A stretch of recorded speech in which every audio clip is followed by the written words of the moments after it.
Everyone knew that guy with the ZL1 Camaro, who thought he owned the fastest thing on four wheels. All aluminum 427, and a price tag that made your dad's mortgage look reasonable. Then your friend's older brother rolled up in his Cobra Jet Mustang, and suddenly that exotic Chevy didn't seem quite so untouchable. Today we're diving into the Camaro ZL1 427 versus Mustang Cobra Jet 428 Showdown. Detroit's rarest street weapon against Ford's most brutal production engine. Two completely different approaches that would expose the difference between being fast on paper and being fast where it actually mattered. The ZL1 Camaro wasn't supposed to be a street car. This was Chevrolet's secret weapon for drag racing, built to destroy Ford and Mopar in NHRA Superstock competition. The all-aluminum 427 was so exotic and expensive that GM never intended to sell it to regular customers. But NHRA rules said you had to build 50 street versions to make your racing engine legal. Enter the COPO system, Central Office Production Order, Chevrolet's way to build cars that technically didn't exist on the option sheet. The ZL1 was COPO 9560, and it was the most expensive production car Chevrolet had ever built. Walking up to a ZL1 Camaro felt like approaching something that had escaped from a NASA laboratory. Under the hood sat an all-aluminum 427 that weighed 100 pounds less than an iron big block, but made power that seemed impossible for its displacement. Every component was designed for one thing: going fast enough to embarrass anything foolish enough to line up next to it. At $7,200 in 1969, a ZL1 Camaro cost more than most people made in 2 years. For that astronomical price, you got an engine that Chevrolet officially rated at 430 horsepower. But everyone who owned one knew that was laughably conservative. Independent dyno testing showed ZL1s making between 520 and 560 horsepower at the flywheel. Chevrolet only built 69 ZL1 Camaros for the street, making them rarer than most exotic European supercars. These weren't cars you could walk into any dealer and order. They required special connections, serious money, and the kind of mechanical knowledge that separated real racers from weekend warriors. While Chevrolet was building exotic aluminum masterpieces for the chosen few, Ford took a completely different approach with the Cobra Jet.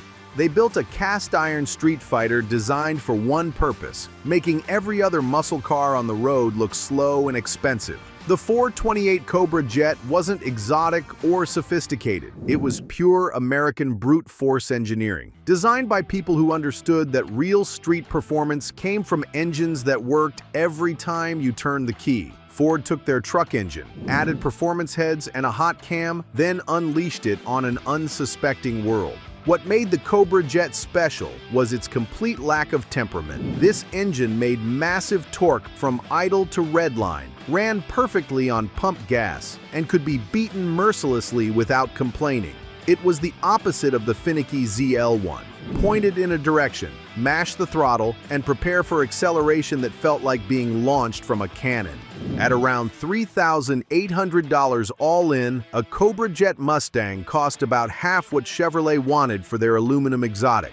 Ford built thousands of them, installing the 428 CJ in Mustangs, Torinos, and anything else that needed serious performance. You could walk into any Ford dealer and drive home with 400-plus horsepower that same afternoon. Ford officially rated the Cobra Jet at 335 horsepower, which was even more ridiculous than Chevrolet's conservative ZL1 rating. Independent testing consistently showed Cobra Jets making between 410 and 430 horsepower, with torque numbers that could twist chassis if you weren't careful with the right foot. The fundamental difference between these engines came down to philosophy. The ZL1 was built like a Formula One engine that happened to be street legal. Every component was precision engineered for maximum performance, regardless of cost or practicality. That all-aluminum construction meant the ZL1 revved like a motorcycle, but it also meant the engine required constant attention and premium everything. The compression ratio was so high that anything less than racing fuel would destroy pistons. The cam was so radical that the engine barely idled, and when it did, it sounded like it was trying to tear itself apart. Most ZL1 owners discovered they'd bought the most intimidating Camaro ever built, but they were terrified to actually use it. The engine demanded racing knowledge, racing preparation, and racing budgets. In the right hands with perfect preparation, it was devastating. In typical hands with typical maintenance, it was just expensive. The Cobra Jet represented the opposite approach. Ford built an engine for real-world abuse by real-world drivers who wanted maximum performance with minimum drama. It ran happily on pump gas, made power everywhere you'd actually use it, and could be driven hard without special knowledge or constant maintenance. When Car and Driver got both engines for testing, the results shocked everyone who thought exotic always meant faster. The ZL1 Camaro ran 13.1 seconds at 109 miles per hour, but only after extensive preparation and racing fuel. The Cobra Jet Mustang managed 13.3 seconds at 107 miles per hour with pump gas and minimal tuning. The difference wasn't just performance, it was usability. Summer of 1969. Drag strips across America became battlegrounds for the ultimate Ford versus Chevy showdown. Every Friday and Saturday night, ZL1 Camaros and Cobra Jet Mustangs were lining up at Christmas trees, each carrying the hopes of their respective automotive religions. The typical race started with the ZL1 looking like the obvious favorite, that exotic aluminum engine, those racing credentials, and everyone knowing it cost twice as much as the Ford. Spectators expected sophisticated engineering to triumph over brute force, especially when the Camaro owner started talking about aluminum construction and compression ratios. Then both cars launched, and reality hit harder than a freight train carrying anvils. The ZL1 would leap off the line like it had been shot from a cannon, that aluminum big block delivering power that seemed to defy physics. But something unexpected would happen around the 300-foot mark.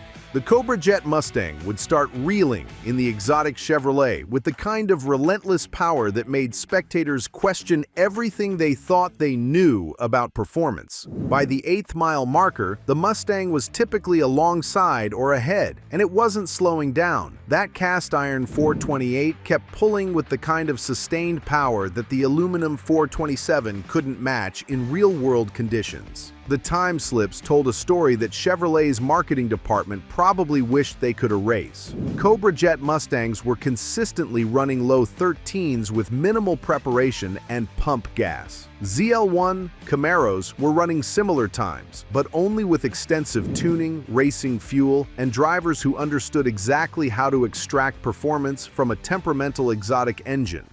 When Hot Rod magazine got both cars for comprehensive testing, they discovered something that made Chevrolet's engineering department seriously reconsider their approach to street performance. The ZL1's exotic aluminum construction was actually working against it in real-world conditions. The ZL1 Camaro they tested could match the Cobra Jet's times when everything was perfect. Racing fuel, optimal weather, perfect track conditions, and expert driving. But on pump gas in typical conditions, it ran mid-13 seconds and felt disappointingly lazy everywhere except at wide-open throttle above 5,000 RPM. The Cobra Jet Mustang was a different story entirely. It ran consistent low 13s on pump gas with street tires. No drama, no special preparation, no exotic fuel. Just turn the key, mash the throttle, and collect time slips that made other muscle car owners question their automotive loyalty. Motor Trend was even more brutal in their assessment. They noted that the ZL1 requires expertise that most street racers don't possess, while praising the Cobra Jet as the most practical high-performance engine ever offered to the public. Superstock and Drag Illustrated called the Cobra Jet proof that simple engineering done right beats exotic engineering done expensively. The problem wasn't that the ZL1 was a bad engine. It was that Chevrolet had built a racing engine for people who weren't racers. The Cobra Jet was designed for exactly the kind of abuse that street racers dished out, and it delivered consistent performance regardless of conditions or driver skill level. The Cobra Jet's dominance came down to one simple truth. It was designed for exactly the kind of performance that street racers actually wanted.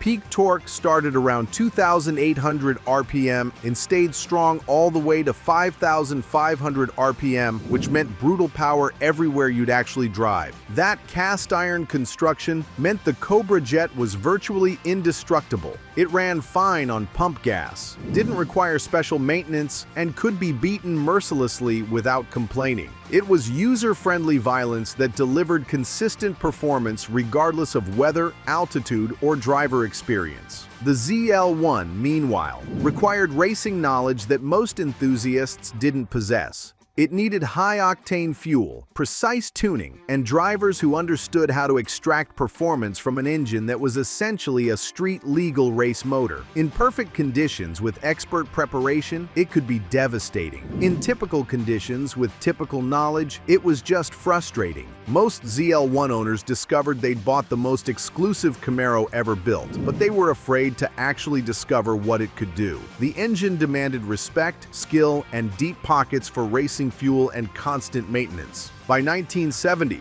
the underground racing community had delivered its verdict. Cobra Jet Mustangs were the kings of street racing, consistently running times that made everything else look slow. ZL1 Camaros were beautiful, exotic, and usually parked at car shows rather than drag strips. Today, the collector car market tells an interesting story about both approaches. A good ZL1 Camaro brings $300,000 to $500,000 at auction, primarily because of extreme rarity and exotic appeal. A Cobra Jet Mustang commands $80,000 to $120,000. Serious money, but significantly less than the Chevrolet. The irony that muscle car enthusiasts still debate. The less valuable car was actually the superior street performer in most situations. The Cobra Jet could outrun the ZL1 in virtually every real-world scenario while being significantly easier to live with, maintain, and modify. The ZL1 proved that sometimes the most advanced solution isn't the most effective solution. Chevrolet built a magnificent racing engine that was almost too sophisticated for its intended market. It was a masterpiece of engineering that required masterpiece-level knowledge to use properly. The Cobra Jet represented everything that was right with Detroit's approach to street performance. Ford built an engine that prioritized real-world results over engineering sophistication, and it dominated because it actually worked for the people who bought it. Both engines taught an entire generation important lessons about performance philosophy. The most expensive car wasn't always the fastest car, and sometimes the best engineering was the engineering that actually delivered consistent results for real drivers in real conditions. The ZL1 427 versus the Cobra Jet 428, the story of how Ford's simple approach conquered Chevrolet's exotic engineering. The Cobra Jet proved that sometimes the best solution is the one that actually works every time you need it to. Which philosophy speaks to you? Do you respect the ZL1's exotic aluminum construction and racing pedigree, even knowing it required expert knowledge to use properly? Or do you appreciate the Cobra Jet's practical brutality and consistent performance, proving that the best street engine is the one that wins races rather than engineering awards? Let us know in the comments, and get ready for a debate between exotic car enthusiasts and street racing veterans. If this showdown taught you something new about what really matters in street performance, smash that like button and subscribe to the channel. Next week, we're diving into another battle that'll make you question everything you thought you knew about muscle car supremacy. Thanks for riding along, and remember, in the muscle car world, the most exotic engine isn't always the fastest engine, but it's definitely the one that sounds best sitting in a garage.